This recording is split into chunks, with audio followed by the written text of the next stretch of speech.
The Boer War, a name that lingers in the mind, heavy with history. But how much do we actually remember?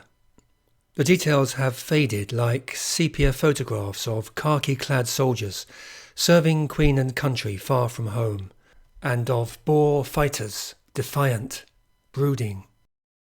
Yet this was an extraordinary war, waged beneath a searing sun on the vast South African veldt.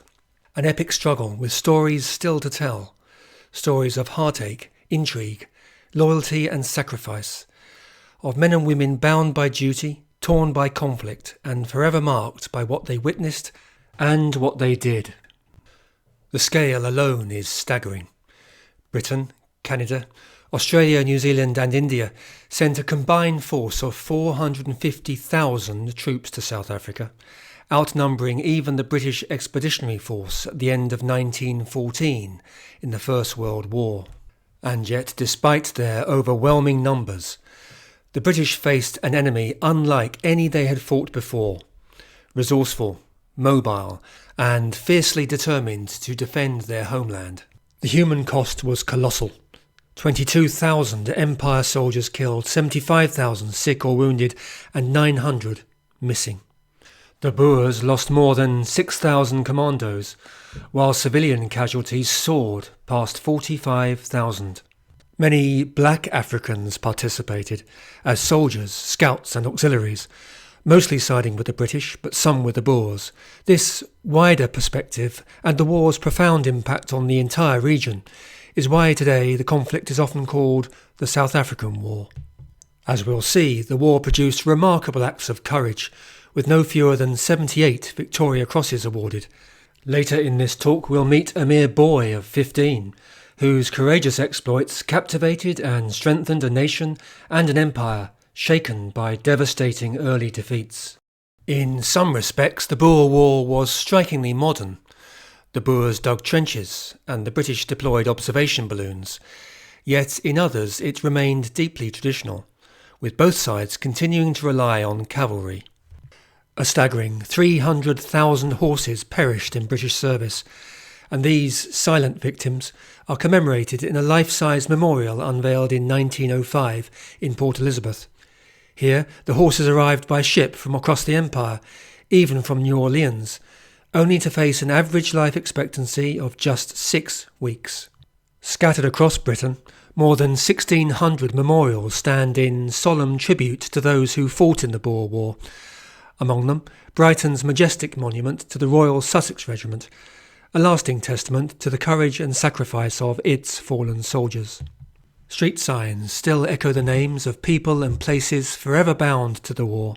Kimberley, Mafeking and Ladysmith, 3 key British garrison towns, are reminders of a desperate struggle, each besieged by Boer forces and later relieved in hard-fought victories that sent waves of jubilation through the streets of Britain. Over 20 English football grounds feature a stand called the Kop. But how many fans know the name's origin? Kop, Dutch for hill or small mountain, comes from the steep slopes of Spionkop in Natal, where, in January 1900, British forces suffered a traumatic defeat while fighting to relieve Ladysmith. Many of the soldiers who died at Spionkop were from Lancashire regiments, including men from Liverpool. This deep connection inspired the naming of the Kop at Anfield in 1906. Given the background, it's somehow fitting that this Kop generates a famously intimidating atmosphere, an unconscious tribute perhaps to those who once fought in the hills of Natal. The Boer War unfolds with a vivid cast of characters. Among them, an ageing but re-energised Queen Victoria takes a conspicuously active role. Now in her 80s, she remains steadfast in her belief in the war's justness, throwing her full support behind Prime Minister Lord Salisbury and Colonial Secretary Joseph Chamberlain. She sends personal letters to soldiers in the field, along with gifts. 100,000 chocolate tins arrive one New Year's Day, stamped with the royal insignia, of course. She lobbies for better conditions, visits the wounded in hospitals, offers encouragement to soldiers' wives and sympathises with war widows. It's quite possible that her deep personal commitment to South African affairs took a toll on her health, hastening her death in January 1901, more than a year before the war's end. She never lived to see the British victory she desperately longed for. A 26-year-old Winston Churchill plays a dual role, reporting on the war for the Morning Post, while also serving as a junior officer. Churchill is just one of over 150 British and foreign war correspondents covering the conflict. The Times alone sends 20 reporters, though war coverage is far from a broadsheet monopoly. The 1870 Education Act had created a newly literate mass audience, hungry for news from the front. But rather than dense broadsheets, this audience preferred the punchy, image-driven style of illustrated periodicals and tabloids. This market shift helped the Daily Mail become the first newspaper in the world to sell 1 million copies a day during the war. In November 1899, Churchill is captured by the Boers and imprisoned in Pretoria. 3 months later, his daring, well-publicised escape, followed by his immediate return to the front, turns him into a national hero. His autobiography credits his experiences in South Africa as being crucial to his later success. And let's not forget Churchill's intrepid aunt, Lady Sarah Wilson, who, in reporting from Mafeking for the Daily Mail, becomes one of the first female war correspondents. She too is briefly captured after secretly conveying messages for the besieged British garrison. Also dispatched to South Africa by the Mail is the renowned thriller writer Edgar Wallace, who finds ample inspiration for future literary works. Arthur Conan Doyle, creator of Sherlock Holmes, serves as a volunteer doctor in a field hospital. Beyond his medical duties, he shapes public opinion with both a widely translated pamphlet justifying Britain's position and his book, The Great Boer War. Though staunchly pro-British, these accounts portray Boer forces with great respect. His outspoken support for the war may well have influenced his knighthood in 1902. Colonel, later Lord Baden-Powell, wins fame as the heroic defender of Mafeking. The resourcefulness of the Mafeking Cadet Corps, boys tasked with running errands to free up the garrison's men, later inspires his creation of the worldwide Boy Scout movement. A young Gandhi, the future father of Indian independence, also takes part in the war, ironically on the side of Britain. When hostilities begin, he is in South Africa, advocating for the Indian community. Yet, eager to show his loyalty, he raises 1,100 Indian stretcher-bearers to support British troops in combat. Gandhi and 37 fellow stretcher-bearers receive the Queen's South Africa Medal for their efforts, an honour shared by all serving members of the armed forces. 5 months after Lord Roberts' triumphant march into Pretoria in June 1900, seemingly sealing Britain's victory, Lord Kitchener takes command as the new British Commander-in-Chief. By this point, Ladysmith had long since been relieved, on the 28th of February 1900, igniting jubilant celebrations across the Empire. Church bells rang, streets filled with cheering crowds, and newspapers hailed the victory. Yet the Boers refused to yield, vanishing into the veldt to wage a vicious guerrilla war. Under mounting pressure to end the war decisively, Kitchener imposes a scorched earth policy, burning farms, razing homesteads, and denying the Boer guerrillas any means of survival. Even more controversially, he establishes internment or concentration camps to house Boer and African women and children. Though there was no genocidal intent to these concentration camps, mismanagement and dire shortages turn them into death traps. Overcrowding, malnutrition and disease run rampant, claiming the lives of thousands. It takes the welfare campaigner Emily Hobhouse to expose the camp's brutal conditions, igniting public outrage. Her revelations prompt an official inquiry by the Fawcett Commission, forcing improvements to the internees' plight. Eventually, Kitchener orders that no more women and children be brought into the camps. Tactically, it's a shrewd move, appeasing public opinion at home and forcing Boer guerrillas to support their families on an open veldt stripped of resources. With both sides militarily exhausted, Britain finally triumphs in the Boer War, with the peace treaty of Vereeniging signed in May 1902. Yet victory comes at a high cost, sparking intense scrutiny of army recruitment, training and tactics. Operating in Bloemfontein and Cape Town, Rudyard Kipling, no uncritical bard of empire, captures the public's reflective mood in his poem The Lesson. Its final line reads, "We have had an imperial lesson. It may make us an empire yet." What caused the Boer War? Taking the long view, the seeds were sown in England's greatest naval triumph, the Battle of Trafalgar, in October 1805. Off the coast of southern Spain, Nelson shattered Napoleon's fleet, cementing Britain's dominance over the seas. This enables Britain, 3 months later, to claim victory over France's allies, the Dutch, at the Battle of Blauberg in the Dutch Cape Colony, established by the mighty Dutch East India Company in 1652. Permanent possession of the colony gives Britain control of the only viable trade route to the lucrative markets of India and the East, around the Cape of Good Hope. That is, until the Suez Canal opened in 1869. But there's one catch to claiming the Dutch Cape. The British inherit some 27,000 not especially welcoming neighbours. The Boers, the Dutch word for farmers, of Dutch Calvinist stock with a sprinkling of German, Flemish and French Huguenot heritage, the Boers are semi-nomadic. They speak Afrikaans, a language closely related to Dutch. Some embrace their new overlords and even come to consider themselves British, but many more chafe under colonial rule from Cape Town, particularly resenting the imposition of the English language and English law. The biggest early flashpoint, however, is Britain's abolition of slavery throughout the empire in 1833.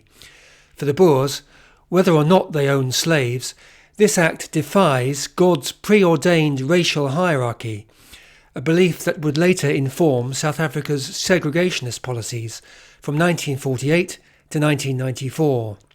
The Boer response to Britain's abolition of slavery is the legendary Great Trek, an epic migration northward by wagon train into the heart of what is now modern South Africa. Along the way, 3 Boer republics are born: the South African Republic, or Transvaal, the Orange Free State, and Natal, nestled along the Indian Ocean. In 1843, Britain annexes Natal, pushing the Boers already settled there westward into the heart of the Orange Free State. In 1877, Britain annexes the Transvaal, sparking the brief but intense First Boer War of 1880 to 81. The Boers' unexpected victory restores Transvaal's independence and strikes a deep blow to British pride. Matters escalate further with the discovery of vast mineral resources. Between 1869 and 1871, diamonds are unearthed on farms in the contested region of Kimberley, causing a diamond rush that will ignite fierce competition and deepen the growing divide. Even more ominously, in 1886, gold is discovered in the Witwatersrand region of the Transvaal, triggering a gold rush and the founding of Johannesburg. The huge wealth transforms the area into one of the richest on earth, drawing thousands of mostly British prospectors, known as Uitlanders, the Dutch word for foreigners, who soon outnumber the Boer population, sending tensions soaring. The ill-fated Jameson Raid of 1895, an audacious, unofficial British plot to overthrow the Transvaal government, raises the stakes even higher.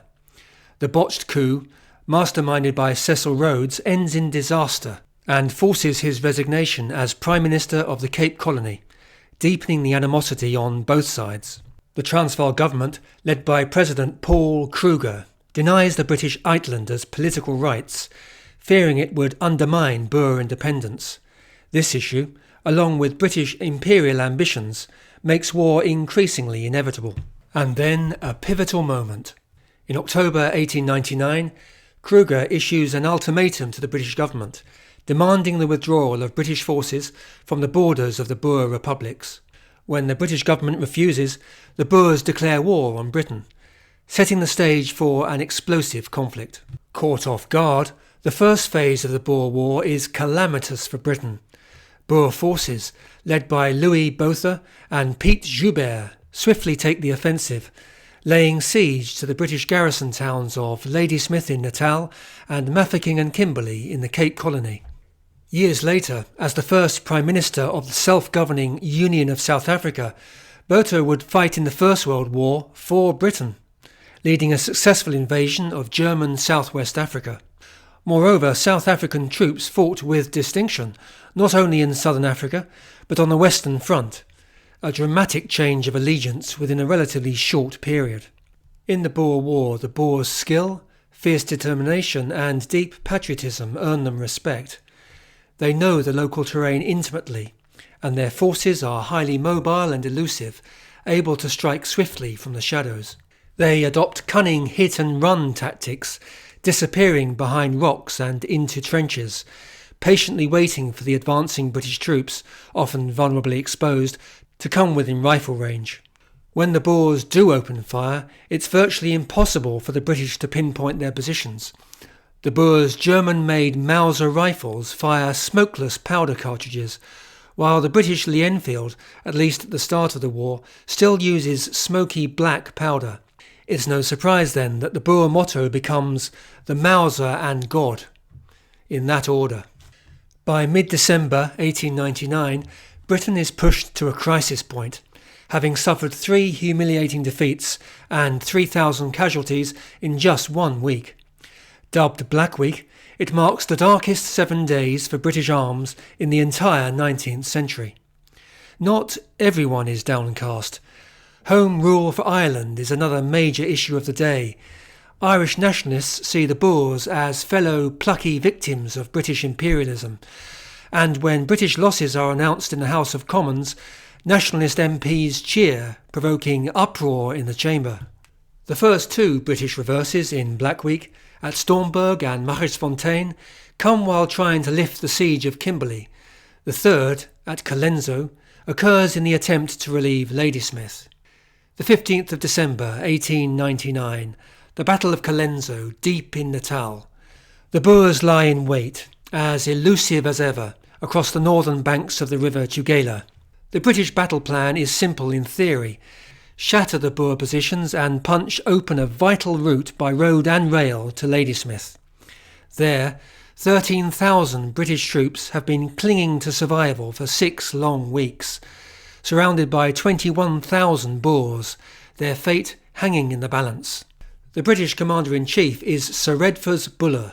His reputation would never fully recover from crushing defeat at Colenso and later at Spion Kop. Buller is well liked by his men, but critics condemn his cautious nature and inability to marshal his officers with precision. Shortly after the battle he's cast aside, replaced by the iron-willed and decisive Lord Roberts. For 2 days before the battle, Buller's artillery thunders relentlessly, shaking the earth as shells streak across the sky. Explosions rip through the air, sending smoke curling over the Tugela River. But the bombardment is flawed. Many shells scream past their targets, crashing harmlessly beyond the well-concealed Boer positions. The enemy remains largely unscathed, waiting. Then, on the 15th of December, the battle erupts in full force. The British guns, 12 field pieces and 6 naval cannons, boom once more. But a fatal error unfolds. On the right flank, Colonel Charles Long, eager for decisive action, pushes the guns dangerously close to the riverbank. His mistake is immediate and catastrophic. Hidden among the scrub and rocks of the opposite shore, Boer riflemen take aim. The British gunners, exposed in the open, have nowhere to run. The Boer marksmen strike with deadly precision. Dozens of British gunners fall where they stand, the cries of the wounded drowned out by the relentless crack of rifle fire. Amid the carnage, Colonel Long, mortally wounded but unyielding, refuses to concede. Urged to order a retreat, he allegedly roars, "Abandon be damned, we never abandon guns." Yet defiance cannot change fate. The surviving gunners, unable to hold their position, are forced to withdraw, leaving the prized artillery stranded on the southern bank of the Tugela. Boer fighters swarm the abandoned guns, triumphant.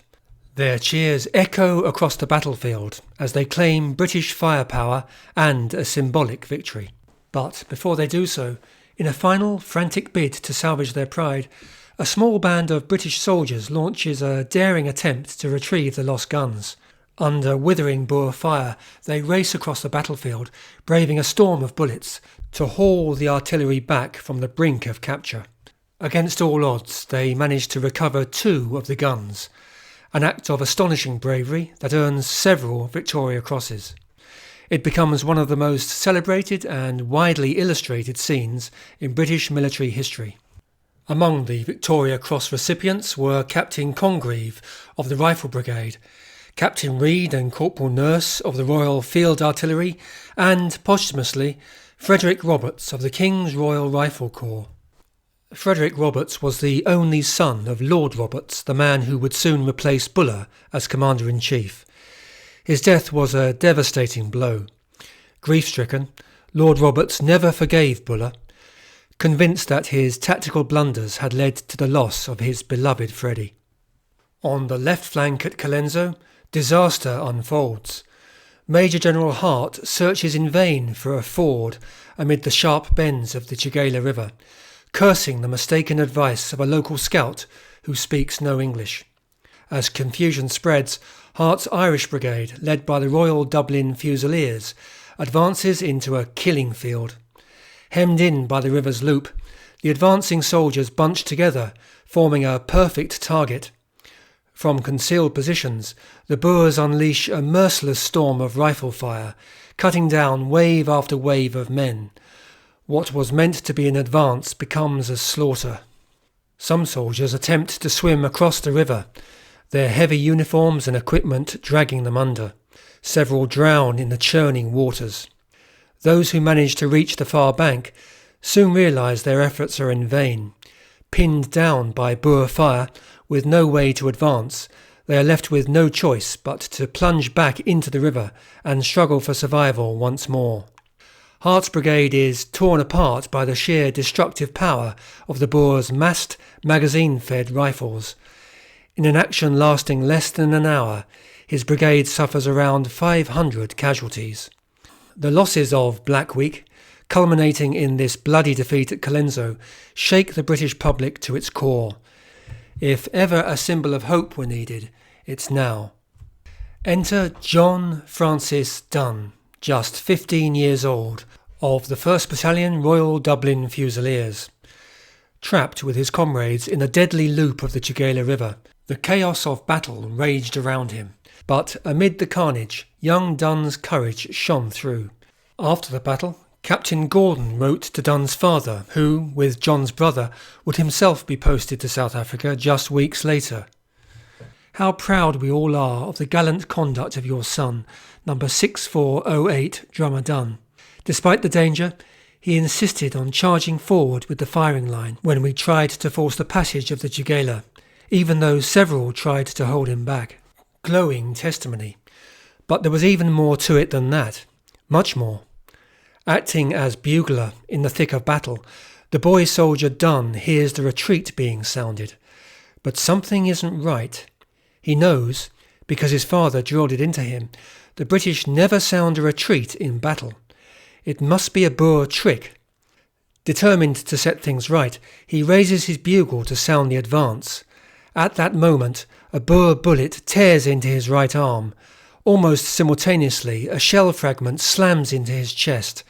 Dunn crumples, his bugle slipping from his grasp. Blood pours from his wounds, but Dunn does not falter. With calm determination, he shifts his bugle to his left hand and finishes sounding the advance. The call is picked up by buglers along the line. Then, with bullets whistling around him, he charges straight into enemy fire, making for the river. Moments later, his unit is ordered to withdraw. Dunn collapses from blood loss, his strength finally spent. In the chaos, his bugle vanishes beneath the river's surface, lost forever. John Francis Dunn was born in January 1884 to Irish parents, Michael and Elizabeth, in a humble thatched cottage known as the Smelt in Port St Mary, Isle of Man. A place of simple charm, it stood for over a century before being demolished in 2001. On his 14th birthday, standing just 4 feet 9 3/4 tall, Dunn followed family tradition and enlisted in the Royal Dublin Fusiliers. His father was already a proud colour sergeant. His brother Albert would soon be a bugler. Now it was his turn to take up the call. Dunn enlisted at Aldershot before heading to the Curragh military camp in County Kildare, Ireland, for training.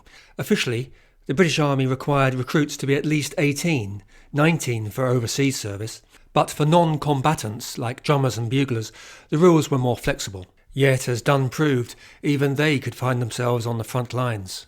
The sacrifice of the Royal Dublin Fusiliers, the Dublins, in the Boer War is immortalised in Fusiliers Arch, erected in 1907 at the entrance to St Stephen's Green Park in Dublin. Nicknamed Traitor's Gate by Irish nationalists, Fusiliers Arch remains one of the few colonial monuments in Dublin to have survived since Irish independence in 1922. Queen Victoria held a deep affection for her Irish regiments, and the heavy casualties sustained at Colenso and other Boer War battles weighed heavily on her. In late February 1900, she expressed her sorrow, declaring, "I have heard with the deepest concern of the heavy losses sustained by my brave Irish soldiers." Shortly afterwards, she decreed that every man serving in an Irish regiment should wear a sprig of shamrock in his headdress each St Patrick's Day, no matter where he was stationed, a tradition that endures to this day. When Dunn had first arrived in South Africa, on the 1st of December 1899, his colour sergeant urged him to stay away from the front. But Dunn had other plans, replying, "I want to be with the company," and so to the front he went. His widely reported actions at Colenso provided a significant morale boost for a public still reeling from the events of Black Week. Invalided back home to Blighty aboard a hospital ship, fellow Fusiliers carried him shoulder high through the cheering crowds at Portsmouth. He was then sent to the Royal Victoria Military Hospital in Netley near Southampton for treatment and recuperation, one of the largest military hospitals in the world at that time. Here, Dunn received royal visitors, Princess Henry of Battenberg and Princess Christian of Schleswig-Holstein, both daughters of the Queen. When Princess Christian asked what he would like the Queen to do for him, Dunn replied, "I hope Her Majesty will send me back to the front." Well, the Queen was in no position to do that. However, what she did do was command him to see her at Osborne House, her royal residence on the Isle of Wight, and he was to bring a large photograph of himself. The big day arrived on the 19th of January 1900. At Cambridge Barracks in Portsmouth, Dunn was ordered to parade and report shortly before 8 a.m. Escorted by a Lieutenant Knox, he departed Southsea Pier aboard a Southampton steam packet for the short journey to Cowes, before continuing on to Osborne. Arriving early, he was taken to the kitchens for a hearty breakfast. An impulsive domestic girl abandoned all protocol and kissed him. Afterwards, with Fox by his side, he was led through corridor after corridor, finally reaching a door guarded by 2 Indian servants in ceremonial dress. Once inside, Knox introduced Dunn to the Queen, who sat by a window. At Knox's signal, Dunn, dressed in the same khaki field uniform he had worn at Colenso, stepped forward and saluted. The Queen smiled on her young knight-errant. "And where were you wounded?" the Queen asked. "In the right arm and chest," Dunn replied. "How are you getting on?" "Almost well again." There was no mention of the Battle of Colenso, or of Dunn's going back to the front. Instead, the Queen simply wished Dunn a full recovery and a successful military career. Throughout the whole proceedings, one newspaper observed, Dunn's demeanour was demure and self-possessed, and it is evident that public attention is not spoiling him. After accepting his photograph, the Queen thrilled Dunn by presenting him with a new silver bugle to replace the one he had lost in the Tugela River. She then spent some time alone with Lieutenant Knox, evidently to discuss young Dunn's future prospects. The new bugle's inscription read, "Presented to bugler John Francis Dunn, 1st Battalion Royal Dublin Fusiliers, by Queen Victoria, to replace the bugle lost by him on the field of battle at Colenso on the 15th of December 1899, when he was wounded." When Dunn returned home to the Isle of Man 2 months later, he received another rapturous welcome. Carried shoulder high from Douglas Pier to the railway station, he was once again surrounded by a cheering crowd. The mood of the time was captured in a poem by Manx resident Mary Jane Christian, published in the Ramsey Courier. It begins, "We greet thee, thou gallant boy, hero of England, Mona's pride and joy. Welcome, thrice welcome, to our lovely isle, and to our hearts as well, thou gallant child." By now Donne was known throughout the empire. His image was everywhere, and his reputation was further polished by newspaper reports highlighting his membership of the Army Temperance Society and his habit of giving half his wages to his mother. Perhaps inevitably a commercial element crept in. All manner of items were produced bearing his name. Though he received no money from this, he did receive gifts. The Times reported that an anonymous London gentleman had presented him with a gold watch. Kindly ladies sent him lollipops, while a Portsmouth tradesman, in an unusual but memorable gesture, gave him a goat, promptly adopted by the Dublin Fusiliers as a regimental mascot. Sadly, Donne's wounds brought an end to the army career he cherished. After spending many months in various military hospitals, he was ultimately discharged as medically unfit on the 17th of March 1902. He received a £5 war gratuity and an army pension, but the soldier's life he had loved was behind him. He was offered the princely sum of £3,000, equivalent to around £450,000 today, by Madame Tussauds for his new bugle, but turned it down. Instead, he took it on a short-lived tour of music halls, where he played the role of a bugler. Unfortunately, the couple who claimed to be managing his new theatrical career disappeared, and Donne never saw his precious bugle again. To make matters worse, his gold watch was stolen from a dressing room during one of his performances. One account suggests he was offered a position in the royal household, where he had clearly made a lasting impression. However, Donne chose a different path, opting for a new life overseas as a ship's steward. He spent time in Fiji before settling in Australia with his Australian wife Hilda and young family. Bizarrely, several men attempted to pass themselves off as Donne for financial gain, with one even sentenced to a month's hard labour for his trouble. Several times Donne was falsely reported as dead. On one such occasion, a nurse who had treated him at Netley, a Mrs. Galloway, was joyously reunited with him after 34 years. She was delighted to confirm to reporters that the real bugler Donne was alive and well. "I remember going into Southampton to buy new feathers for his military hat," she recalled of his time at Netley. "He was a nice, clean-looking boy, and held himself so proudly." On the 1st of February 1950, 50 years after his memorable audience at Osborne House, Donne passed away peacefully at Sydney Hospital, aged 66. The cause of death was a heart condition linked to the chest wound he had sustained at Colenso. In the weeks prior to his passing, he was visited by and reminisced with several Boer War veterans who, like him, had resettled in Australia. At his funeral, a Union flag was draped over his coffin, a final tribute to his bravery, before his ashes were scattered in the eastern suburbs Memorial Park, New South Wales. As every schoolboy once learned, at the Battle of Trafalgar, Nelson's flagship HMS Victory signalled, "England expects that every man will do his duty." During the Boer War, John Francis Donne certainly did his. Years later, when asked why, he responded with characteristic modesty, "I did what I did because I was there, and because there seemed nothing else to be done." The Boer War is often remembered, when it is remembered, for its grand strategy and its roll call of late Victorian legends. These things matter. But perhaps the war's true heart lay in moments of unflinching courage, like that displayed by John Francis Donne, a badly wounded boy who, amid the gunfire, still sounded the call, because for him, nothing else was possible.